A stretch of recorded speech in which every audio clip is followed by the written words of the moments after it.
Om Namo Bhagavate Vasudevaya. Reading from Srimad Bhagavatam, Canto 3, Chapter 23, verse number 44. Vibhajya navadatmanam manavim suradotsukam ramam nirmayan reme varshabhugan muhurtavat. Translation and purport by His Divine Grace, Vishwaguru Srila Prabhupada.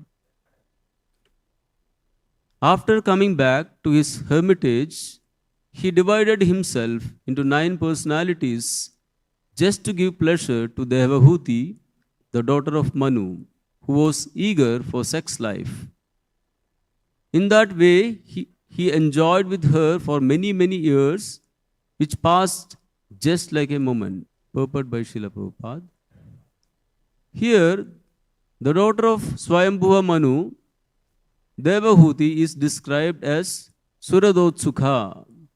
After traveling with her husband all over the universe in Mount Meru and the beautiful gardens of the heavenly kingdoms, she naturally became sexually stimulated, and in order to satisfy her sexual desire, Kardama Muni expanded himself into 9 forms. Instead of 1, he became 9, and 9 persons had sexual intercourse with Devahuti for many, many years. It is understood that the sexual appetite of a woman is 9 times greater than that of a man. That is clearly indicated here. Otherwise, Kardama Muni would have had no reason to expand himself into 9. Here is another example of yogic power. As the Supreme Personality of Godhead can expand himself in millions of forms, a yogi can also expand into 9 forms, but not more than that. Another example is that of Saubhari Muni. He also expanded himself into 8 forms, but however powerful a yogi may be, he cannot expand himself into more than 8 or 9 forms.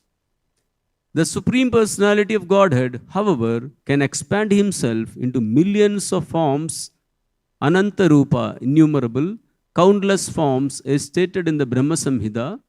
No one can compare to the Supreme Personality of Godhead by any inconceivable energetic manifestations of power. Thus in the Bhaktivedanta purport. Shayyam ratikarim shita nacha budhyatatam kalam patya pichena sangata. In that aerial mansion, Devahuti, in the company of her handsome husband, situated on an excellent bed that increased sexual desires, could not realize how much time was passing. Purport. Sex indulgence is so enjoyable for materialistic people that when they engage in such activities, they forget how time is passing. Saint Kardama and Devahuti, in their sex indulgence, also forgot how time was passing by. Text 46. Evam yoganubhavena dampatyo ramamanayo shatam vyatiyu sharadaha kamalala sayormana. While the couple who eagerly longed for sexual pleasure were thus enjoying themselves by virtue of mystic powers, 100 autumns passed like a brief span of time.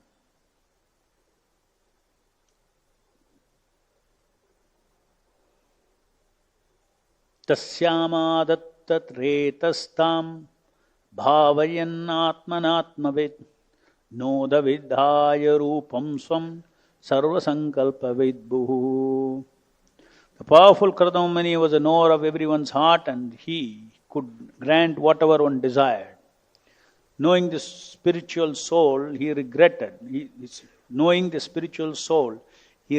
her as half of his body. Dividing himself into 9 forms, he pregnated Devahuti with 9 discharges of semen. Purport. Since Kardama Muni could understand that devotee wanted many children, at the first instance, he got 9 children at one time. He is described here as Vibhu, the most powerful master. By his yogic power, he could at once produce 9 daughters in the womb of Devahuti. Atasa shushube sadhyo Devahuti striya prajaha sarvastascharu sarvangyo lohito palagandayah. Immediately afterward, on the same day, Devahuti gave birth to 9 female children, all charming in every limb and fragrant with the scent of red lotus flowers. Purport. Devahuti was too sexually excited and therefore she discharged more ova and the 9 daughters were born. It is said in the Smriti Shastra as well as in the Ayurveda that when the discharge of the male is greater, male children are born or begotten. But when the discharge of the female is greater, female children are begotten. It appears from the circumstances that Devahuti was more sexually excited and therefore she had 9 daughters at once. All the daughters, however, were very beautiful and their bodies were nicely formed. Each resembled a lotus flower and was fragrant like a lotus. Thus ends the Bhaktivedanta purport. So, the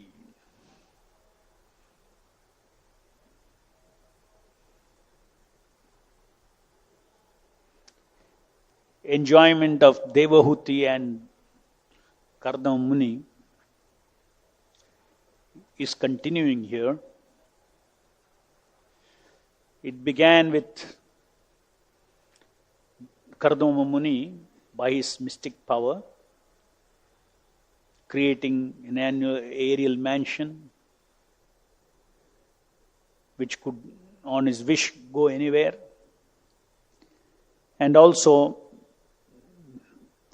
by rejuvenating his wife Devahuti,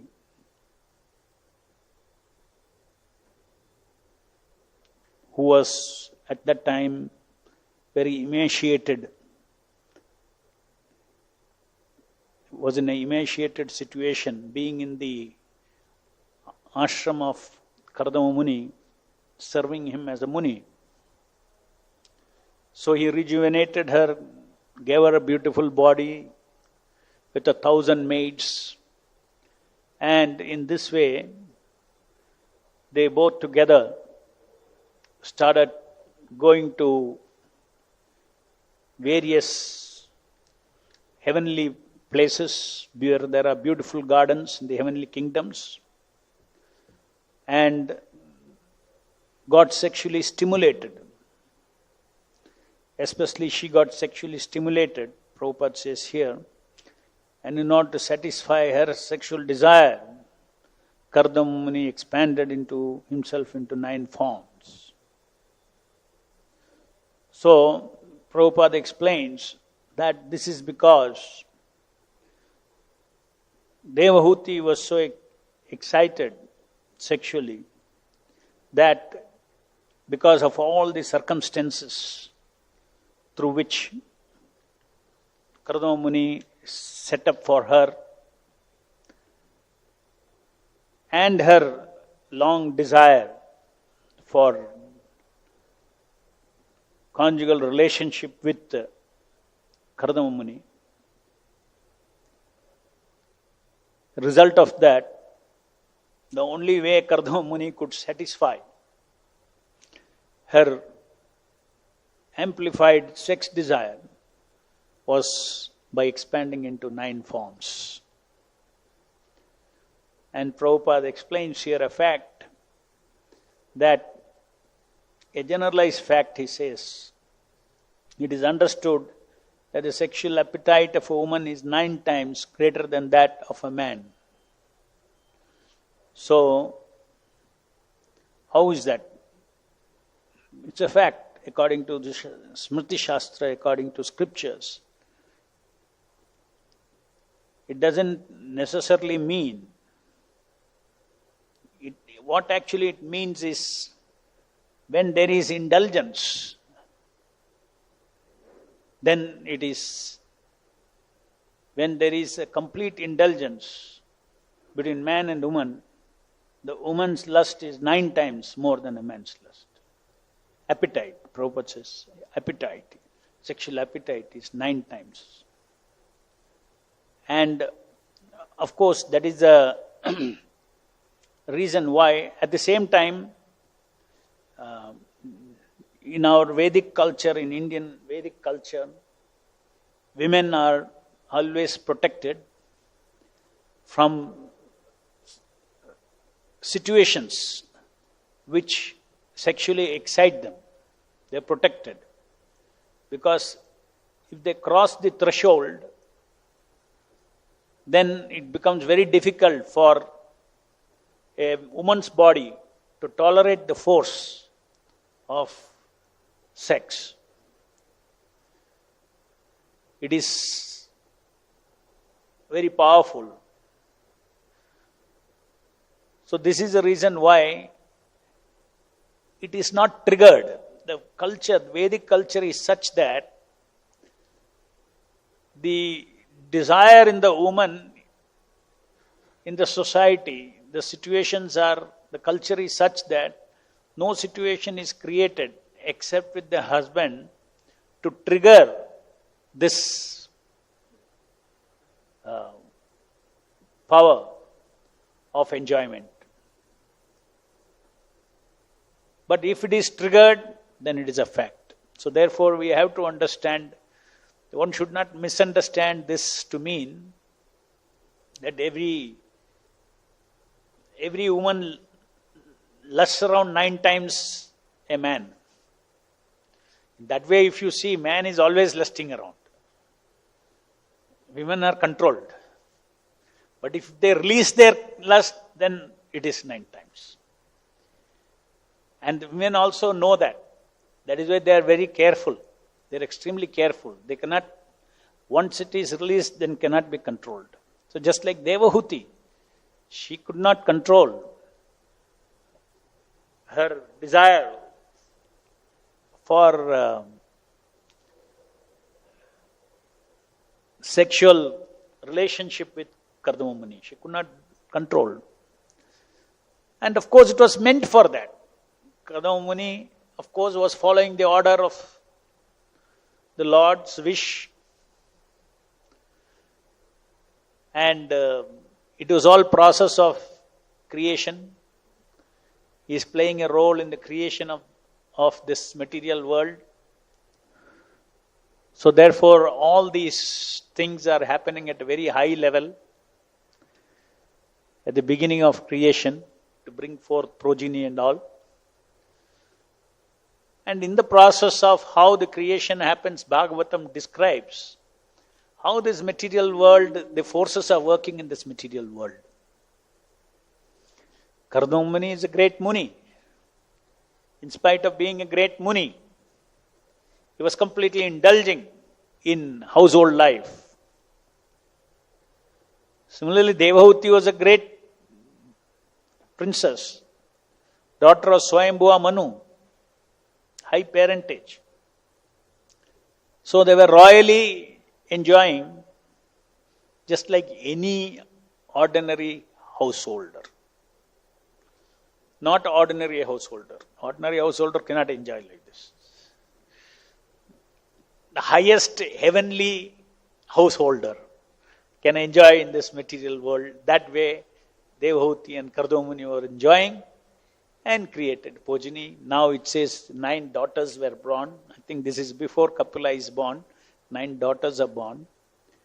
And it is said here that while the couple who eagerly longed for sexual pleasure were thus enjoying themselves by virtue of mystic powers, 100 autumns passed by like a brief span of time. First it says, in that aerial mansion, Devahuti in the company of her husband, handsome husband, situated on an excellent bed that increased sexual desires, could not realize how much time was passing. Then it says, while the couple who eagerly longed, that means they were on the bed for 100 autumns passed like a brief span of time, from moment. So, that many years.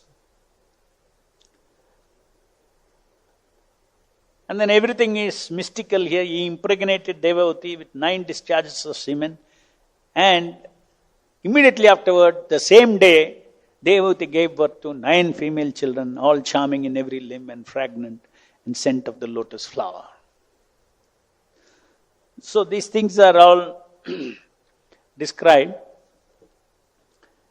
This is the way the material world is designed by the Supreme Lord.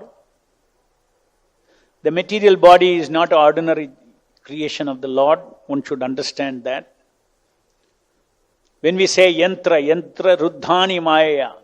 When we say yantra, don't reduce it to ordinary mission. Oh, it's an ordinary mission. It is not an ordinary mission. This mission can serve Krishna or it can serve Maya. Depends on how the mind is running this mission. Prabhupada explains in many places, and also Bhagavatam also explains, that actually, in reality, the sexual pleasure is tucham. The maituna pleasure is tucham, is insignificant. So how do you reconcile? One side it is said it is tucham. The other side here it is described as something which is so high.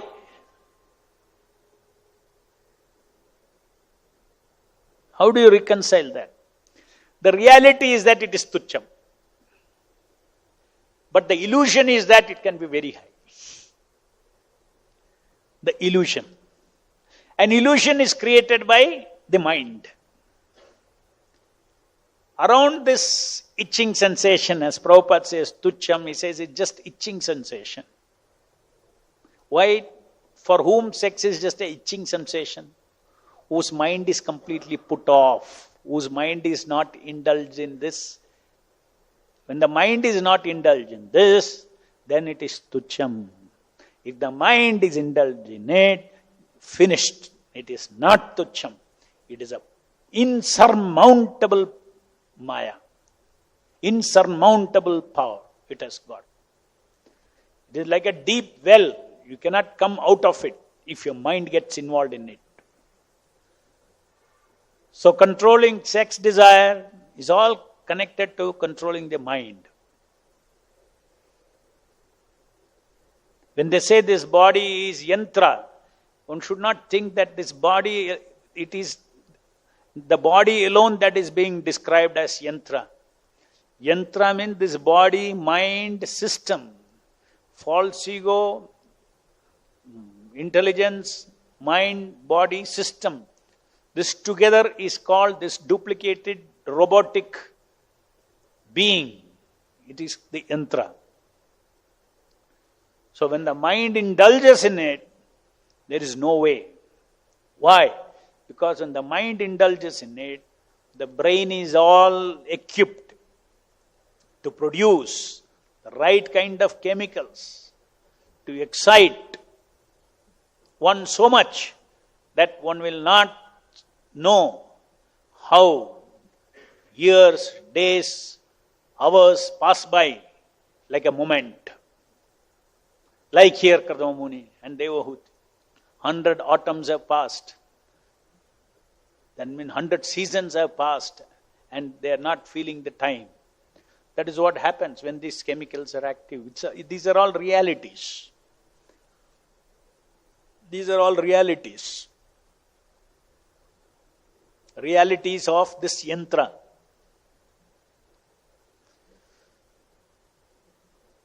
So Kardama Muni engaged in service of creation. He indulged in it. He immersed in it, indulged in it along with Devahuti. As per Dharma, because Swami Manu given her hand to Kardama Muni. So, to engage in sexual relationship the most perfect way, materially possible perfect way by both of them to create progeny was a plan of the Lord. So, Srimad Bhagavatam gives all this knowledge Even material knowledge is given to us. Just by hearing these things, a person who wants to be a brahmachari, a person who wants to be a paramahamsa, who wants to be a sannyasi, a person who wants to self-realization, by hearing these things, he will respect the Lord's creation and not play with the Lord's creation. Not play with the Lord's creation. Like the Shastras say, man is like fire, woman is like butter. They melt when they come together. These are all the laws of this yantra. The mind finds ways and means to become close and then finished.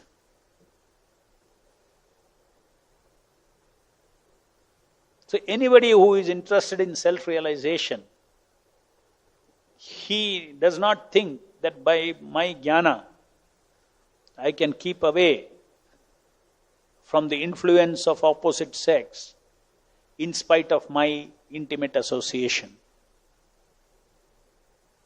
As I described earlier, it is the mind.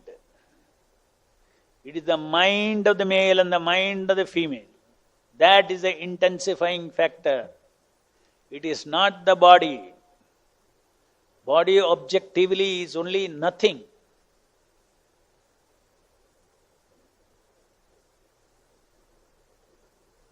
It is the chemicals, it is the brain, it is the intoxication that happens within the brain.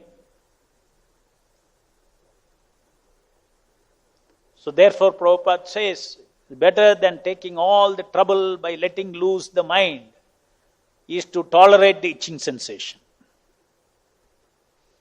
of the body, to tolerate the itching sensation. That is brahmacharya. Prabhupada says, to tolerate the itching sensation.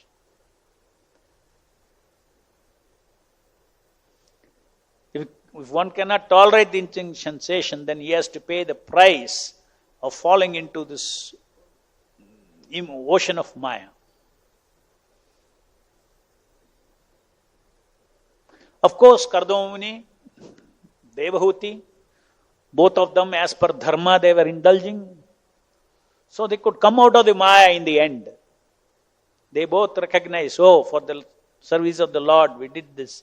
This is not, we have to, you'll see later on. Both come out of it. She hears from Kapila Muni, her son, and she gets enlightened. She regrets that, so much I indulged. And then Kardama Muni was living. At that time she realized, I did not ask from you what actually you can give self-realization. And I have simply, enjoyed. Now you are leaving me.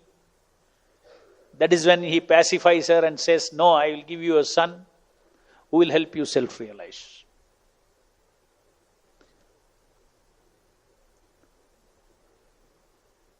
So because they were following the order of the higher authorities and indulging in this household work, household life, they came out of it.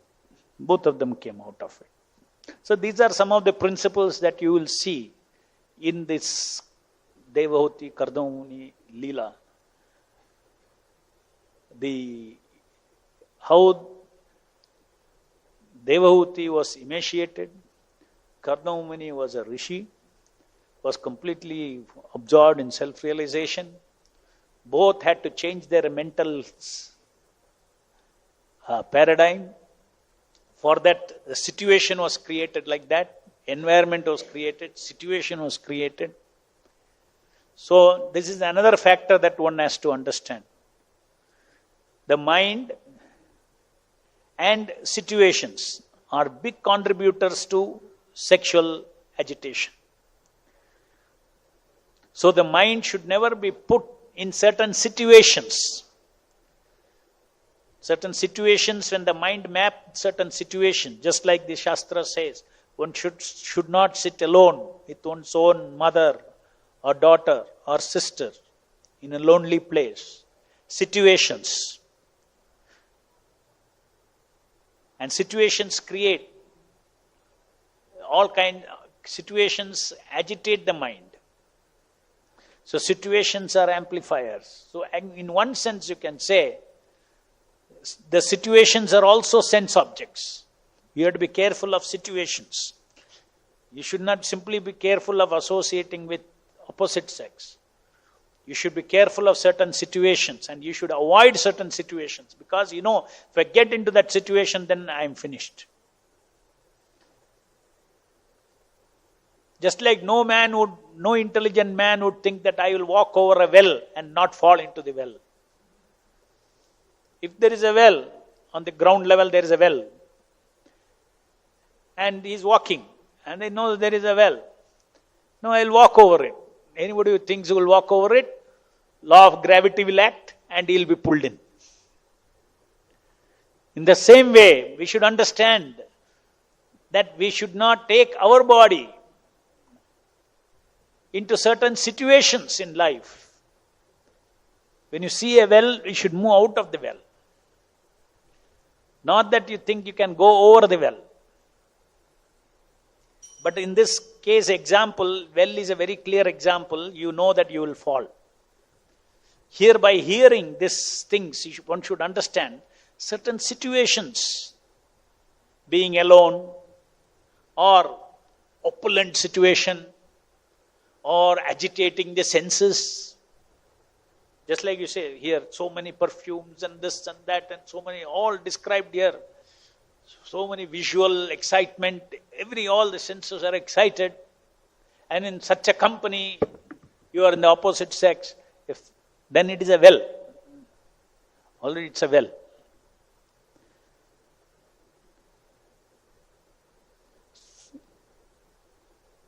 In other words, one should intelligently, with knowledge.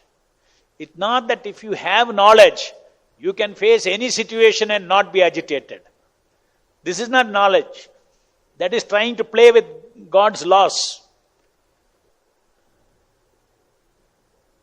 Jnana about sex means, the laws of nature of God's is very powerful.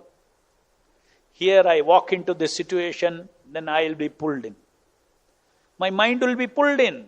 The law of gravity will act. I will fall into that well. So this is a person with jnana. That means a person who is intelligent will not play with, I will walk over the well. What is that person called? Foolish person is called. He is thinking he won't fall.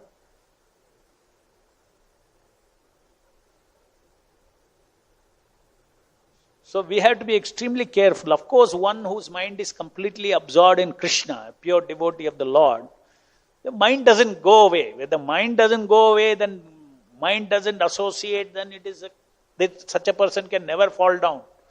Even in any situation, one cannot fall down. Because as we started saying that mind is a major factor that causes this sexual relationship. It may be triggered off by the senses, but it is a mind. So even the senses are a circumstance, senses are a situation.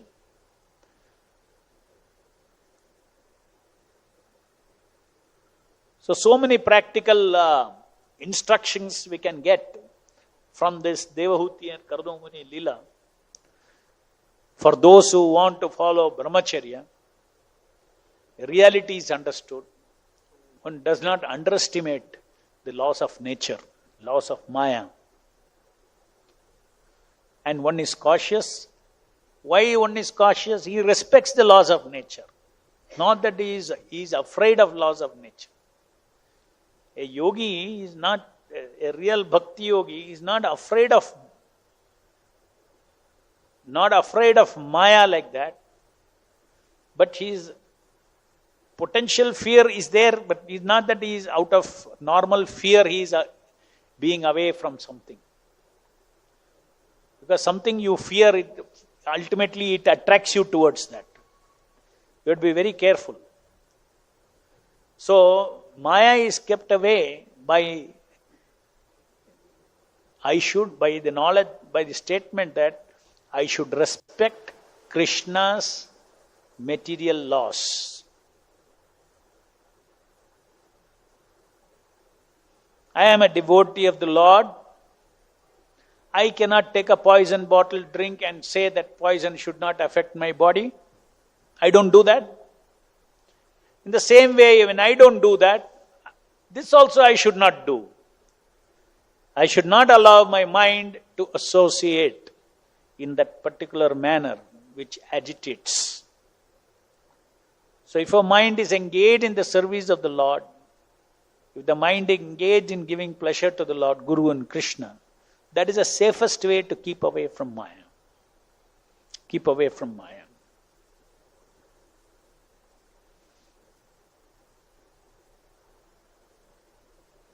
Any questions?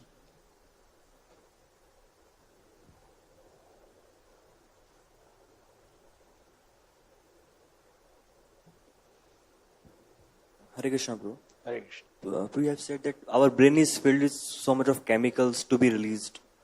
So, according to law of karma, it will come out in some point of time or other if we don't release it. No, brain is not filled with chemicals. Our brain is filled with the mechanism to produce chemicals. Our brain is filled with mechanisms that will produce these chemicals. It's not filled with chemicals. Now you don't activate those mechanisms, then those chemicals will not be produced. You see the difference? Now there are forces, karmic forces that will activate these mechanisms. Just like now, you are sitting now. Now nobody is sexually agitated. The very same brain can get sexually agitated in a circumstance. What does happen that time? The activation is, the brain is activated, those centers are activated according to laws of nature, and those chemicals are produced, and we get bewildered.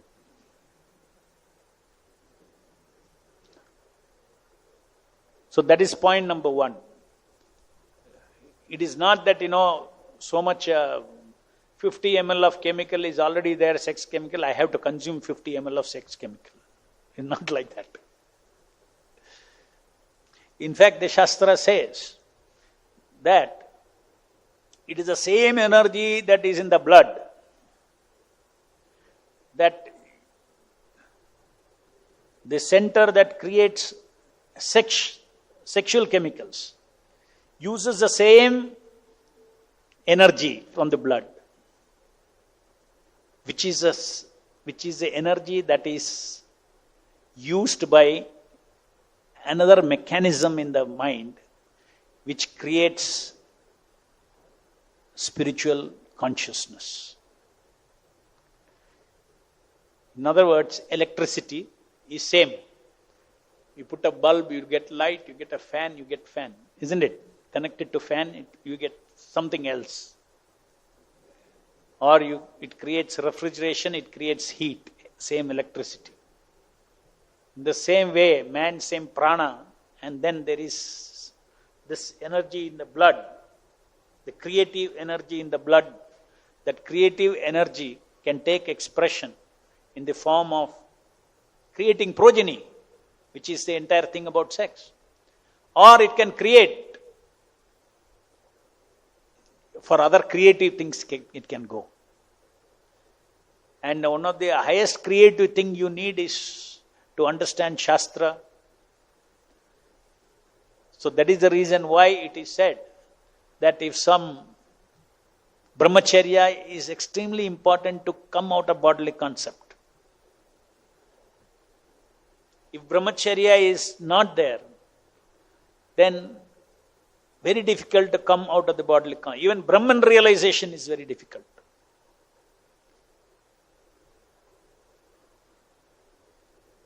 So unrestricted wastage of sexual energy, if you use those for sexual energy, then that energy to read Prabhupada's books, to understand, to realize Prabhupada's books, to get realization is very difficult.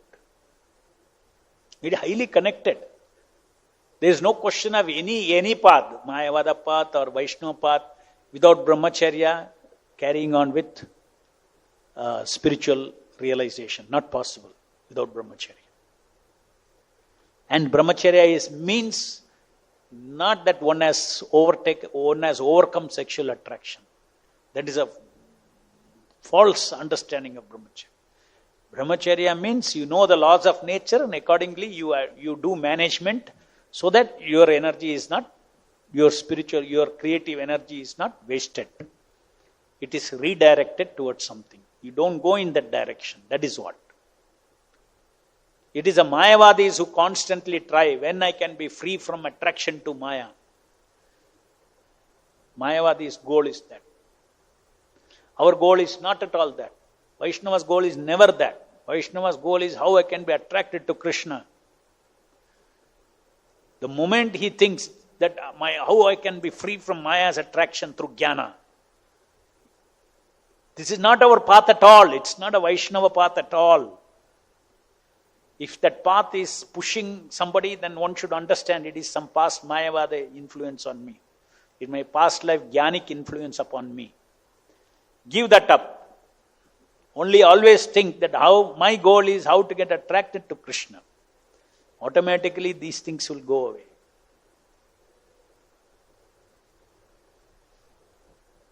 And such a person can never get over Maya, because Maya is any time. So many stories are there, so many leelas are there in Bhagavan. Everything indicates that you can't play with Maya. Because it is Krishna's Maya. Daivi esha gunamami mama Maya duratyaya. This is his Maya. By your knowledge you cannot get over it. You will be defeated. You will be defeated by illusion. Where there is Krishna, there is no darkness. This is the formula for getting out of Maya. Not dealing with darkness. Bringing light of Krishna consciousness is a way to get over Maya.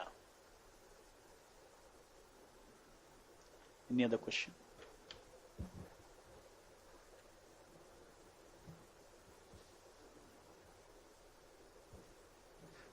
Hare Krishna, Prabhu. Hare Krishna. Fear is because of being afraid of a fall down, and now because of fear we get attracted also. So how do we be careful and not be too much be afraid and get attracted? So just now I explained to you. The Vaishnava, his fear is not fear itself. First, there is respect for Lord's nature, Lord's laws. So you have respect for Lord's law means you know that it will work. God has created this mechanism. I cannot play with this mechanism. That is respect for that.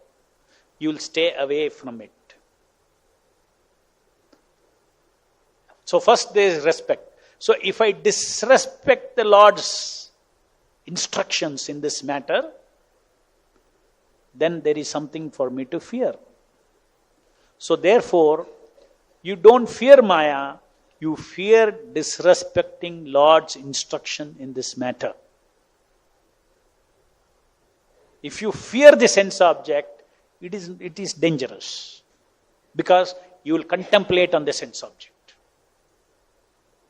You fear breaking the instruction of the Lord, then you are contemplating on the instruction of the Lord, and that is what is required, and you will be saved.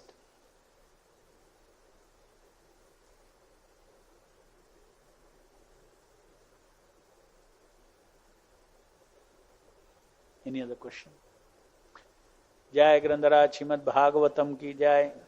Jagat Guru Srila Prabhupada ki jai.